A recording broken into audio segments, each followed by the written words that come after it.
Hi guys, it might be too early to make this video, but I like to keep track so that I can look back, okay? And I'm on cycle day 12 today, and according to the Ovia app, I hope you can hear me. According to the Ovia app, I should have started a period yesterday, but the Ovia app, um, I guess it doesn't, it calculates 28 days. I've noticed that my cycles are starting to shift from 28 to 30 days. So, um, I believe what I had today may have been implantation bleeding. I had just come back with my boyfriend and my son from having a little day trip, and we, I've been constipated for like the past 4 or 5 days because I ate meat. I really didn't have much of a choice. Um, It's either that or not eat anything. But anyway, believe me, I feel guilty. I really do. And anyway, and so, and I haven't been drinking that much water. I've been drinking Sprite. I drank a couple of green teas. I drank Gatorade, um, and like a Sprite knockoff. So I was like, I need to start drinking more water. So I started drinking more water, and when we get back to the house, um, I go and sit on the toilet and I wipe, and there's pink, very very light pink, and I'm like, I guess I'm out. I guess I'm out for this month. Here it is. Here's my period, right? And I am like, out of curiosity, so I wipe again, and there's even darker. It's like bright red, and this little, like the little stringy glue-like cervical mucus you can get sometimes at the beginning of a period, or the period itself is like stringy. The period lining is stringy. So I'm like, all right, fuck, man. So at that point, prior to that wipe, I finally got my Wanfo um, test strips in for pregnancy and for ovulation because everybody else goes on and on about him. So I was like, I'm gonna try it. I'm gonna try it. And so I tested, and I could have sworn I saw the faintest, faintest line. And go to bed. Mary, go to bed. And then right after that's when I wiped, and I was like, well, there you go. I guess my eyes are playing tricks on me. Then I started watching. When I told my boyfriend I'm out, and he's like, it's all right. We'll do IUI, and if it takes a couple of years, we'll do IVF. Don't worry, we'll get this. And I was like, I appreciate the encouragement. It just sucks because I feel like my body's a failure. Um, and he's like, don't worry, your body's still getting into the flow of things. No pun intended. It's going on 6 months. It's only been on 6 months. You can't expect it to completely repair itself in 6 months. Some people take up to a year. He goes, remember, normal couples can take up to a year. I was like, I know. I was like, I'm just getting impatient because I'm running out of eggs. He's like, you don't know that. So, anyway, uh, I go and I think I see the faintest line. I'm like, fuck, well, I guess I'm just playing tricks on me. And then I watch a few videos and they're like, go and pee on a ovulation stick and see what pops up. I was like, yeah, it's not a bad idea. So I do that, and let me see if you can see this. Focus. Excuse me. Focus. Maybe if I put it in my forehead, you'll see with all my pimples. Okay, you see the second line, how it looks. It's not too entirely faint, but it's there. Okay, well, that doesn't really mean much. That just means that I have some LH in my system, which is luteinizing hormone.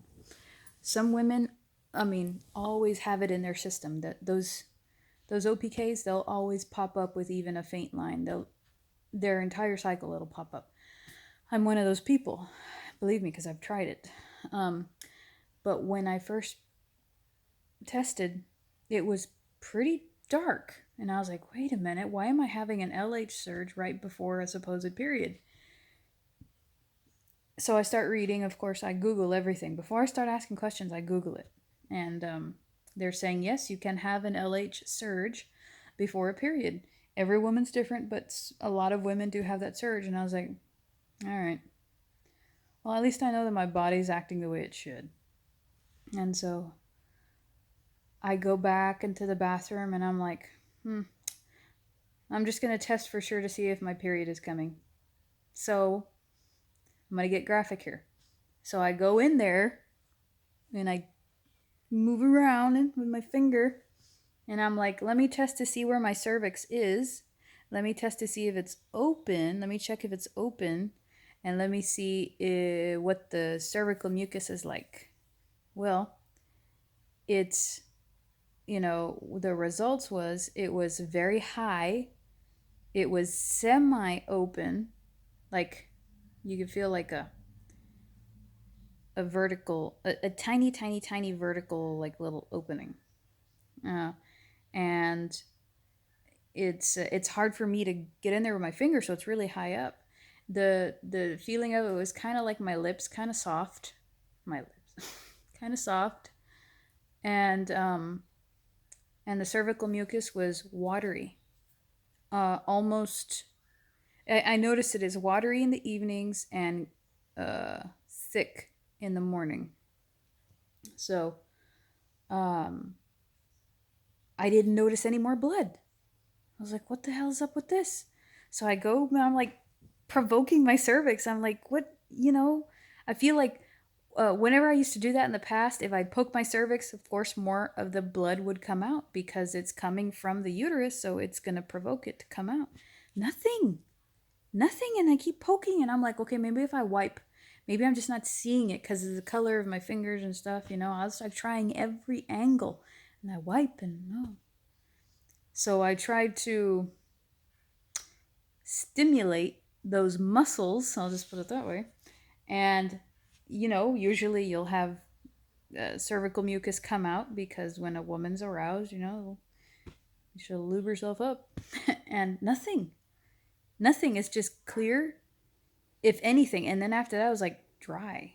So I was like, what is going on? Like, because I know before a period, your cervical mucus can dry up. And then it's just all, the blood just all.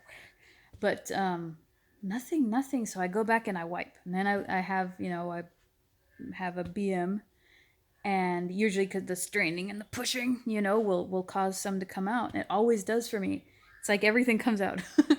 And nothing. So it was just like those few wipes. And then it's gone.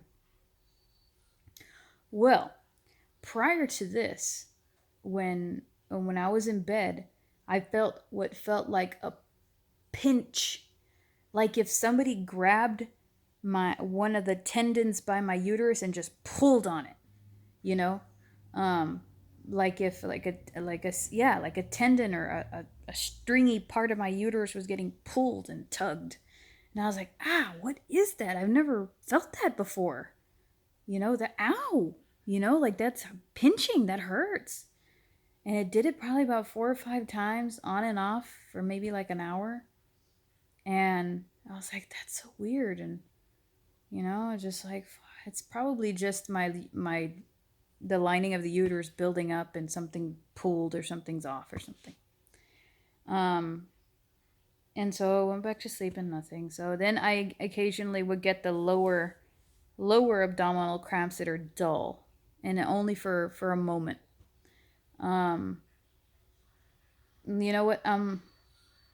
Since I'm doing this video, let me just off the top of my head, the things that have been constant are sore boobs. I have like electric type pain radiating through the nerves from my chest and armpit into my lower boob, and my nipples and my boobs are sensitive, not hurt, just sensitive, and they feel kind of full. Like I'm falling out of my bra full. It's kind of nice. I'm bloated. I'm getting tired more easily. Not exhausted like some women report, but I'm getting a little more tired or wanting to go to bed earlier, wanting to nap more. My appetite, it's like whenever I eat something, it's like in what's the word? It's like if it was my last meal, you know. Um, I'm smelling things more, a higher level of smell, I guess. Um, I got dizzy the other day, and that hasn't happened to me in a long time. I have sore throat still and congestion, and I'm having cramps on and off. And what else? Uh, it's mainly the boobs. It's mainly the boobs and the gas and the sore throat and the cramps and a little bit of the fatigue. So, oh, and man, I'm watching like I watched like Shawshank and I watched Django the other day, and that part in Django where he's running off with his wife and they're about to enslave him. I like nearly started crying. And I turned to my boyfriend, or turned to my son, and I was like, can you only imagine what it must have been like for people? What it must have been like to be enslaved like that? Can you imagine? Can you wrap your brain around what it must have been like to be under the thumb of these people? You're out of, you're away from home. You missed your family. They got ripped away from you. You're forced to work for nothing, and they beat you, and they kill your relatives, and they kill your friends. Can you imagine what it must have been like? And I was just going on and on. And I mean, I am a sympathetic person, but this was like, wow, you know? And same thing with Shawshank. When I was watching Shawshank, I was like, Morgan Freeman is such a good guy. He was such a good guy in this movie. He's so generous and so understanding. And I was just like getting so freaking emotional. I've seen Shawshank Redemption more times than I can count, and I never reacted that emotionally. And I was like, man, this has got to be a PMS. This has got to be like new PMS symptoms. So, with that being said, um, tomorrow will be, I'm assuming, if I did my ovulation correctly, tomorrow should be 13 days past ovulation.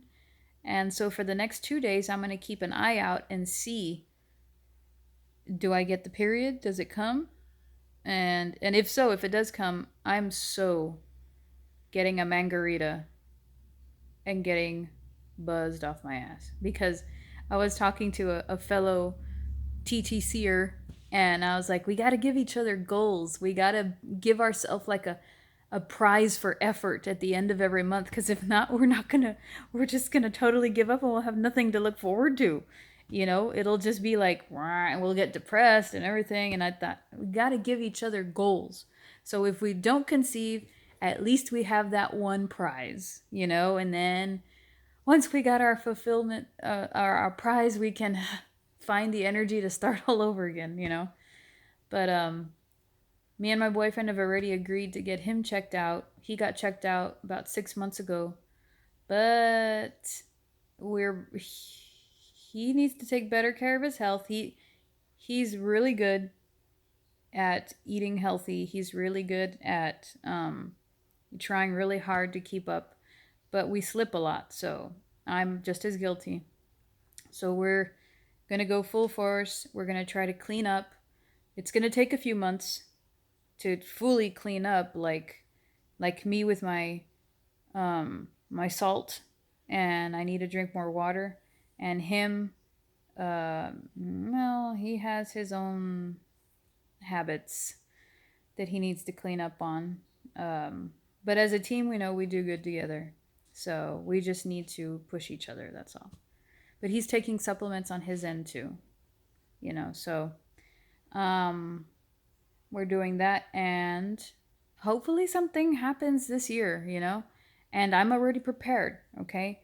I'm already prepared. I know that a plethora of things could happen. I could have a chemical pregnancy. I could have a miscarriage. I could have an ectopic, God forbid. I could not be pregnant. I could suffer a loss later in the pregnancy. I know that there's a ton of things that could happen. I know that. So I feel like I am mentally prepared for almost everything. So wish me luck. and I really hope that this is it. And I hope that if it is, that it sticks. And I want to have this kid already. I want to expand the family and get it over with. You know, fuck, I'm not getting any younger. So, wish us luck, and I'll see you in the next video.